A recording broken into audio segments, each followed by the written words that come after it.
자, 미국의 경우, 미국의 동아지표. 미국도 마찬가지 우리나라처럼 M1과 M2로 보는데, 미국도 M2를 동아량의 지표로 보고 있습니다. 그래서, 그 미국 같은 경우에는 M1은 이제 이렇게 앞에서 했던 이렇게 해당이 되고, M2는 M1에다가 이런 상품들을 더한 것이 M2가 되는 거죠. 그 다음에 M1으로 보니까 이게 뭐냐, 이게 이제 단위가 10억 달러니까 10억, 100억, 1000억, 3조죠.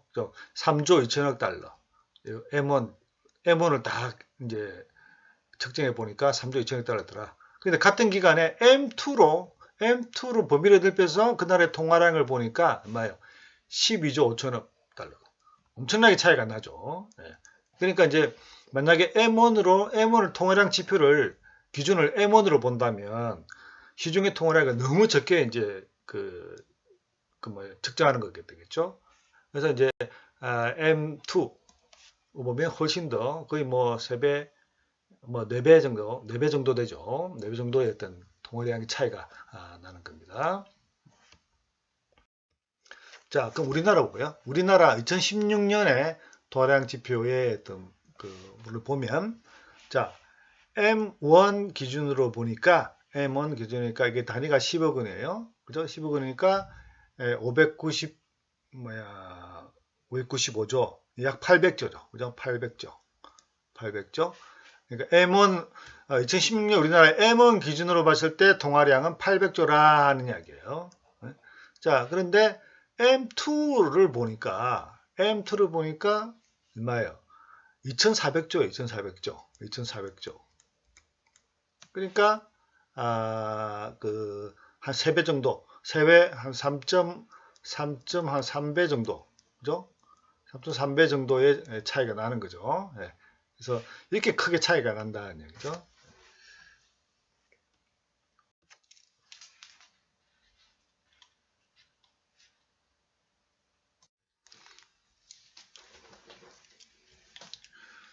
자, 그다음 보자.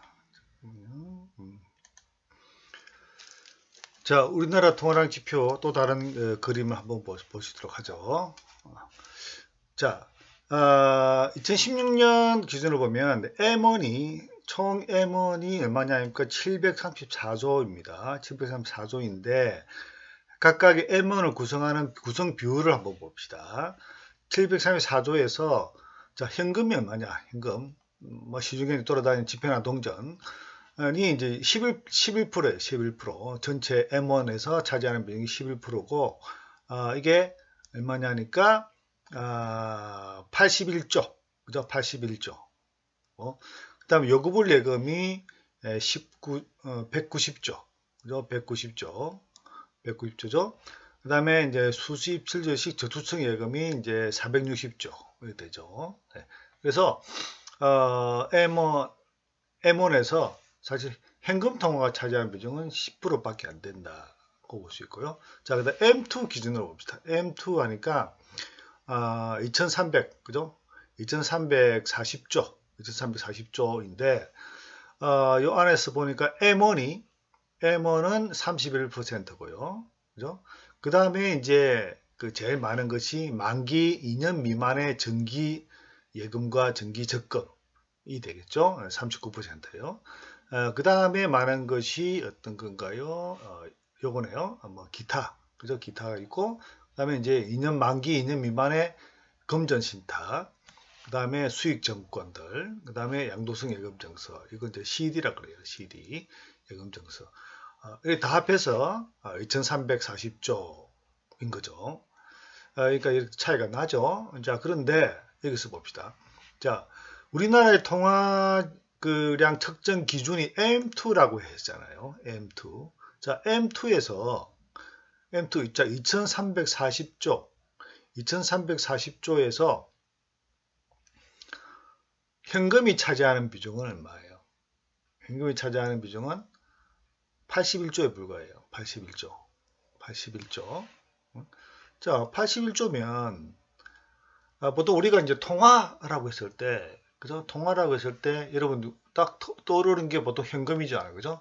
뭐 동전이나 지폐 이런 것은 이거 통화라고 여러분들 생각하잖아요. 그죠? 그런데 통화에 포함되는 것은 동전과 지폐는 아주 극소수다 볼 수 있겠죠. 극소수다. 예. 그러니까 어느 정도 극소수니까 한 3% 정도밖에 안 돼요. 전체 M1에서 현금이 차지하는 비중은 한 3% 정도예요. 3% 정도. 3%밖에 차지 안 해요. 그러니까 이제 우리가 통화라고 알고 있는 동전과 지폐는 전체 통화량에 보게 되면 3%에 불. 자, 우리 앞 시간에 화폐 앞에서 화폐가 의미의 기능, 그 다음에 이제 화폐의 그 여러 가지 통화량의 측정, 죄송합니다. 이거 지우고요. 통화량의 측정이라든가 뭐 M1, M2 등등에 대해서 살펴봤습니다. 자, 그런데 뭐 M2 기준으로 봤을 때, 그죠? M2 기준으로 봤을 때 현금 통화, 현금 통화 이렇게 표현하는데 현금 통화 차지하는 비중은 극히 적다. 약 3% 정도밖에 안 된다. 그거 있죠. 이건 뭐 우리나라만 그런 것이 아니라 어떤 나라든 거의 대부분 보통 적응되는 1%죠. 1%에서 3% 정도밖에 안 됩니다. 그래서 이밖에 안 되는 거죠. 그런데 이제 나머지 거의 97% 정도는 다른 형태의 통화다는 이야기죠. 자, 그러면 이런 그 통화, 예금을 이제 여기 97% 대부분의 경우는 이제 예금의 형태잖아요, 그죠? 이런 것들이 어떻게 만들어지는가에 대한 얘기죠. 자, 그래서 이제 은행과 화폐 공급이라고 하겠습니다. 자, 화폐 공급이라는 그 앞에 은행과라 표현되어 있죠. 그 뭔가 화폐 공급하고 은행하고는 뭔가 깊은 어떤 관계가 있다는 이야기가 되겠죠. 이제 이걸 유지해 볼 수 있겠죠. 화폐 공급에는, 통화의 공급에는 은행이 깊숙이 관련되어 있다. 이제 그렇게 볼 수 있겠죠. 자, 그럼 여기서 통화량을 현금과 요구불 예금이라고 정의를 한다립시다. 물론 이 앞에서 나온 예금에는 요구불 예금보다 훨씬 더 많은 형태의 예금이 있습니다. 있지만은 여기서 이제 통화량을 현금과 요구불 예금의 합이다. 그렇게 보고요. 이제 은행들의 행동, 요구불 예금의 규모, 즉 은행들이 이 요구불 예금의 규모에 따라 가지고 은행들의 행동이 달라진다는 그런 얘기가 있는데, 이 부분에 대해서 이제 차근히. 자, 우선 은행의 대차대조표 또는 이게 재무상태표. 이건 이제 대차대조표, 이거는 이제 은행 이제 그 기업이나 뭐 은행의 뭐 자산과 부채, 그죠? 를 이제 정리한 것이 대차대조표죠. 이거 대차대조표를 포함한 여러 가지 이제 재무의 상태를 나타내는 표를 이제 재무상태표라 그러는데, 은행의 대차대조표는 은행의 자산과 자산에 대한 청구권의 내역을 정리한 표이다. 그래서 이 은행이 어떻게 화폐 혹은 통화를 만들어내는가, 통화 창조, 화폐 창조. 여기서 이제 이 용어가 화폐 창조라는 이야기가 되겠죠. 화폐 창조, 그 다음에 통화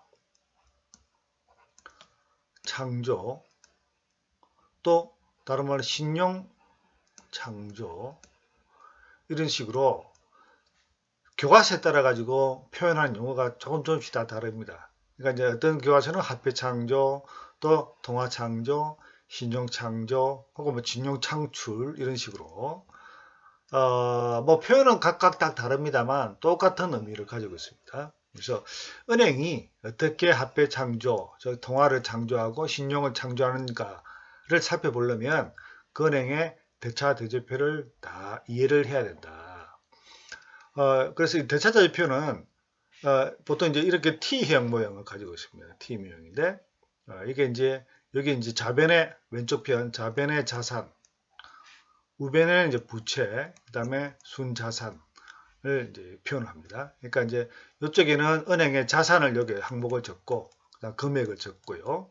그 다음에 이제 오른쪽 우변에는 부채나 순자산에 해당되는 항목을 적고, 그 다음에 금액을 여기 적습니다. 그래서 좌변과 우변을 갖다가 계산하면 똑같아지죠. 똑같아진다. 그래서 대차대조표에 좌변과 우변이 있고요. 이 두 가지는 다 항상 일치해야 되는데 이는 은행이 보유한 자산의 가치가 그 자산에 대한 청구권의 가치와 항상 같다. 이 자산 있고 이거는 부채잖아요. 은행에 대해서 자산에 대한 청구권을 가진 거 부채죠. 이거 같다. 이것을 의미한다. 그죠? 자, 대차대조표는 이제 이런 식으로 되어 있다는 것을 여러분 염두에 두시고요. 넘어가도록 하겠습니다. 자, 그래서 제1은행이라고 하는 곳이 있습니다. 이제 대차대조표를 봅시다. 이제 왼쪽에는 자산이고 오른쪽에는 부채를 적는다 그랬죠. 자, 제1은행의 자산이 어떤 것이 있느냐, 그죠? 혹은 부채는 어떤 것이 있느냐. 우선 부채부터 봅시다. 자, 부채. 제1은행으로 들어오는 고객들의 예금은 자산인가요, 부채인가를 보면 자, 부채죠. 왜냐? 나중에 돌려줘야 되잖아요. 그죠? 들어온 자금이지만 돌려줘야 돼요. 이자를 부채 돌려줘야 돼요.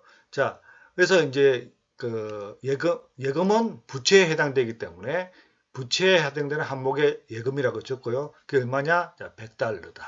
100달러 예금이 들어오게 되면 그 은행의 대차대표상에 우변에 즉 부채 아래 예금이라고 적고 100달러 이렇게 적습니다. 자, 여기에 대해서 자산 어떤 것이냐?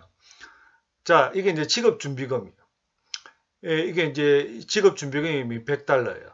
즉, 은행은 예금자들이 내 예금을 다시 인출해 줄 것을 요구하겠죠. 거기에 따라서 어떤 자금이 준비가 되어 있어야 돼요. 이걸 우리가 직업준비금이라고 불러요.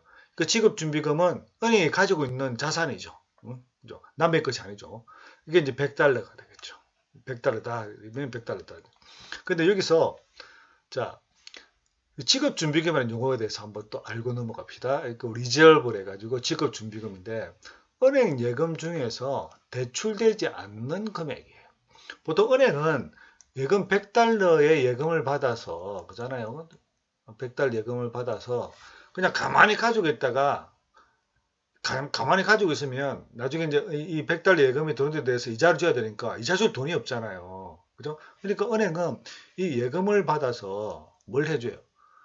대출을 해주잖아요. 그죠? 100달러 대출해줘요. 예를 들어서 뭐 얼마 하든가 여기서 100달러라고 하는데 대출한다 합시다. 그래서 은행 이자 만약에 2% 주고 대출 이자 3% 받아서 나머지 1%의 이자 수익이 은행의 이제 기본적인 수익이 되는 거예요. 이자 수입이 되는 거예요. 그죠? 고객으로부터 예금을 받아서 대출을 해주고 여기에 대한 이자 수익을 챙기는 것이 은행의 기본적인 그 수익 구조죠. 그죠? 네. 자, 그런데 100달러에 들어온 예금에 대해서 예금자들이 그죠? 당장 내일 100달러 찾으러 올 수도 있고 혹은 50달러만 찾을 수도 있는 거지. 6개월, 1년 중에 언제든지 찾을 수 있는 거잖아요. 그죠? 여기에 대해서 은행은 항상 그 예금에 대해서 지급에 대해서 준비를 해놔야 돼요. 준비. 이게 이제 지급 준비금이에요. 그죠? 은행 예금 일부 중에서 대출되지 않은 금액. 즉 100달러 예금을 받아서 대출을 들어서 90달러 했다. 그죠? 90달러 했다고 합시다. 나머지 10달러는 지급 준비금으로 가지고 있는 거예요. 준비금. 지급 준비금 가지고 있는 거예요. 그죠? 이게 이제 지급 준비금이라고 하는 것이고요. 이 만약에 지급 준비 제도를 100% 하도록 했다. 중앙은행이 은행은 반드시 지급 준비금을 100% 해라는 이야기는 들어오는 예금만큼 똑같은 금액만큼 지급 준비금 가지고 있으라는 이야기예요. 그러니까 지급 준비금 100달러 예금을 받았으니까 지급 준비금도 100달러예요. 은행이 모든 예금의 금액만큼 지급 준비금을 보유하고 있는 것이 100% 지급 준비 제도라고 그래요. 그죠? 그런데 우리가 일반적으로 은행은 100% 다 가지고 있지 않습니다. 그래서 만약 10%라 그러면 90달러만큼만 가지는 거죠. 그죠? 예. 그 10달러만큼만 가지게 되는 거죠. 예. 왜냐하면 이 예금자들이 그죠? 언제 찾을지 모르죠. 그러니까 이제 어느 정도의 준비금만 있으면 되는 겁니다. 100달러 다 가져 필요가 없는 거죠. 그러니까 이제 이게 만약에 10%인 10달러만큼만 가지고 있는 거예요. 그 나머지 90달러는 어떻게 하느냐? 대출해 주는 거죠. 대출할 수 있는 거죠. 자, 그래서 우리가 일반적으로 그 직업 준비는 100% 아니라 일정 부분만큼만 직업 준비를 하도록 되어 있습니다. 이거 우리가 부분 직업 준비 제도다 그래요. 부분 직업 준비. 즉 은행이 예금액의 일부만 직업 준비금으로 남기고 나머지는 대출할 수 있는 제도. 이거 부분 직업 준비 제도다 그럴 거예요. 지금 우리나라 마찬가지고 대부분의 나라들이 부분 직업 준비 제도를 채택을 하고 있죠. 네. 자, 그 다음에 법정 직업 준비금이 있습니다. 이거는 뭐냐? 은행이 보유해야 될 직업 준비금의 최저치다. 그래서 이제 중앙은행이 법정 직업 준비금은 10%다고 하면 100달러 예금에 대해서 10달러만큼 예금하고 나머지 90달러는 대출할 수 있는 거예요. 이게 만약에 5%라면 이게 이제 5달러만 지급 준비할 수 있는 지급금을 놔두고 나머지 95달러는 뭐예요? 95달러는 대출할 수 있는 거겠죠. 네. 그래서 이 퍼센테이지 이 법으로 정해져 있는 즉 강제되는 겁니다. 이거 지급준비금을 만약에 10%라면 법적 지급준비금 10%라면 10% 이하를 가지면 안 된다는 이야기예요. 페널티를 받게 돼 있어요. 네. 그래서 이제 만약에 은행에 따라 가지고 10% 미만이면은 다른데 은행에서 빌려와서 이제 지급준비를 채워 넣어야 돼요.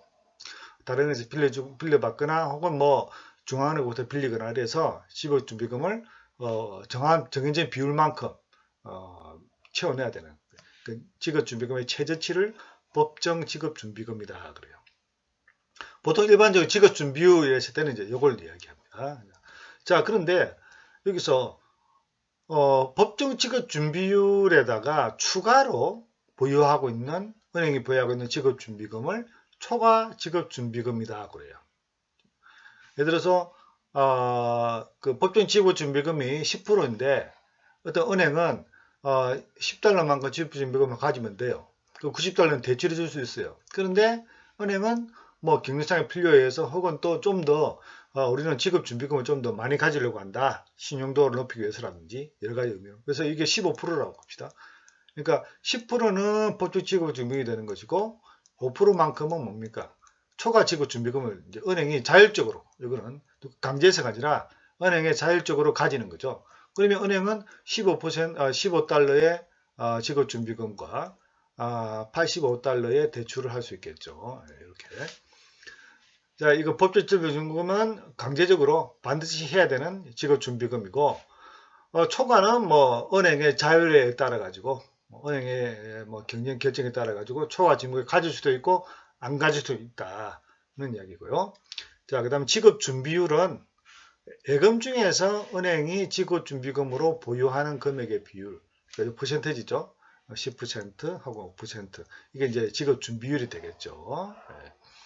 이 지급준비율에는 법정 지급준비율과 초과 지급준비율에 포함하는 거겠죠. 이게 이게 만약 지급준비율이 10%라면 이게 이제 보통 지급 은행에 따라서 이게 10%, 이게 0%도 있을 것이고 7%, 3% 이렇게 되겠죠. 네. 자, 이제 지급준비금의 어떤 개념, 그 다음에 지급준비율의 개념, 법적 지급준비금, 초과 지급준비금 이렇게 구분할 수 있겠죠. 자, 그 다음 넘어가겠습니다. 자, 그래서 법적 지급준비금은 모든 은행 예금을 지급하는 기관들은 법령에 의해서 수취한 요금을 예금의 일정 비율을 현금으로 보유하도록 의무화되어 있다. 이런 그 현금을 법정 지급 준비금이다 하고요. 이 법정 지급 준비율은 이런 그 준비금의 비율, 예금 대비 준비금의 비율을 법정 지급 준비율이라고 그러고, 현재 우리나라의 법정 지급 준비금은 예금 종류에 따라서 0%에서 7%로 차정 적용되고 있습니다. 그러니까 이제 요구불 예금, 수시로 어떤 그 인출이 자주 일어나는 요구불 예금은 보통 지불 준비율이 높을까요, 낮을까요? 비교적 다른 예금보다 높겠죠. 왜? 자주 찾으러 오니까.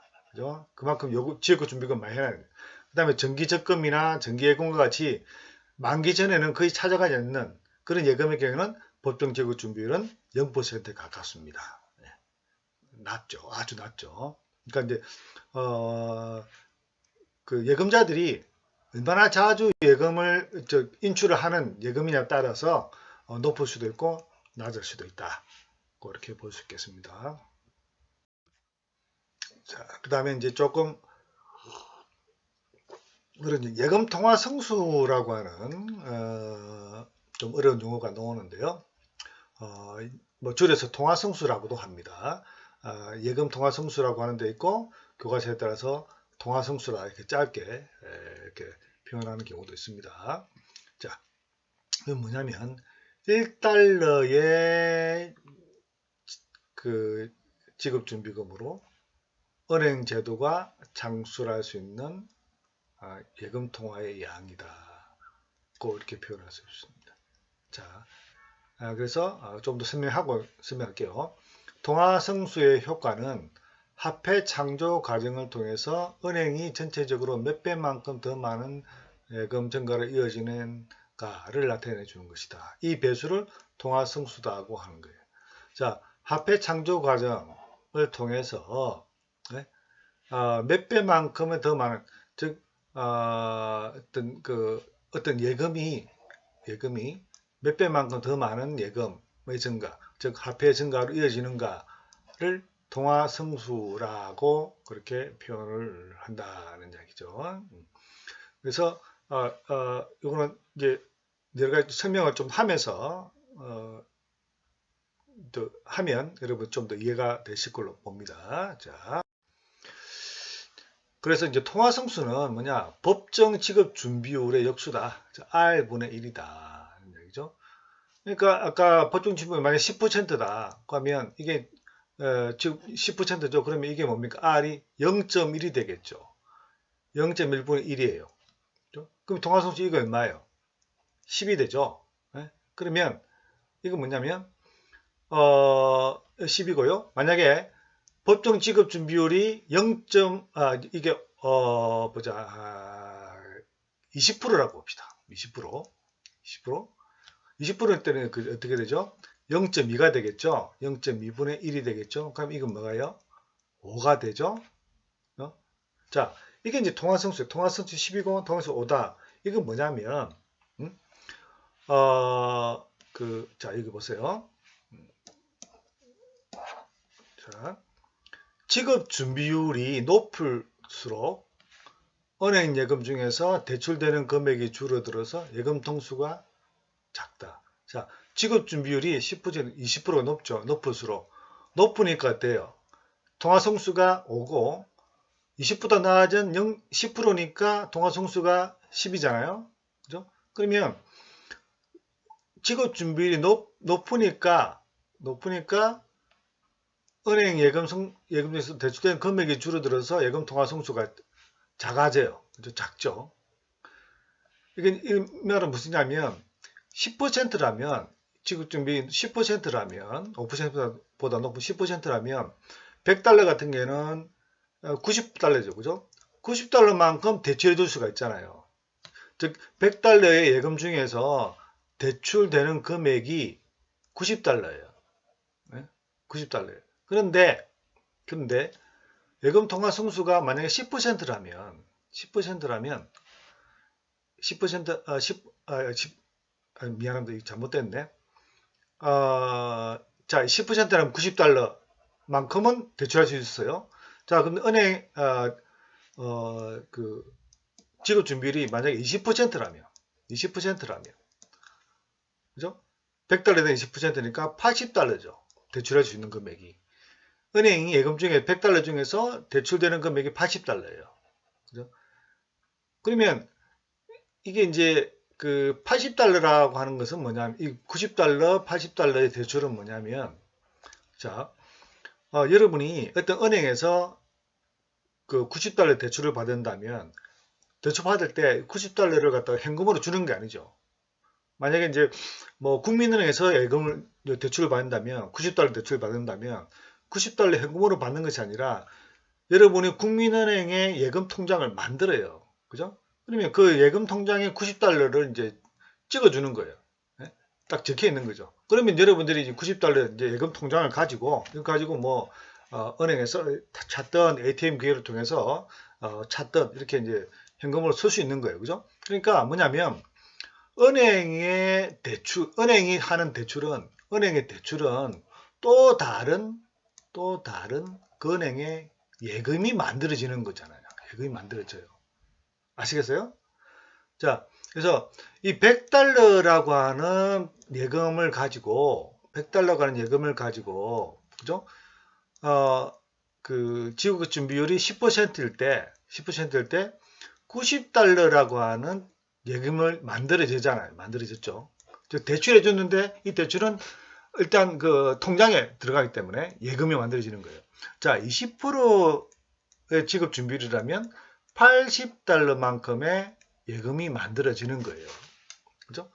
그 만들어지는 예금이 많고 적어지잖아요. 그죠? 그러니까 지급 준비율이 낮을수록 더 많은 예금이 만들어지고 지급 준비율이 그 높을수록 더 적은 그죠? 예금이 만들어지는 거예요. 아시겠어요? 자, 근데 예금은 뭐라고 했습니까? 예금은 통화는 뭐예요? 현금과 예금의 합이라 그랬잖아요. 이게 이제 늘어나게 되면 통화량도 증가한다는 얘기죠. 네, 그 말입니다. 통화가 만들어지는 거예요. 통화 창조, 화폐 창조, 그죠? 네. 그 이야기. 그러니까 이제 최초 예금이 은행의 그 대출을 통해서 만들어진 예금 계속 만들어지는데 이게 이제 몇 배로 불어나느냐는 이야기예요. 이게 이제 10이라는 이야기는 그죠? 이 100달러의 예금이 10배만큼 증가해서 1000달러가 된다는 이야기예요. 시중에서 만들어진 예금의 총량은. 자, 이게 오란 이야기는 500달러가 만들어진다는 이야기예요. 그죠? 예. 이게 이제 성수라고 하는 예금 통화 성수라는 개념입니다.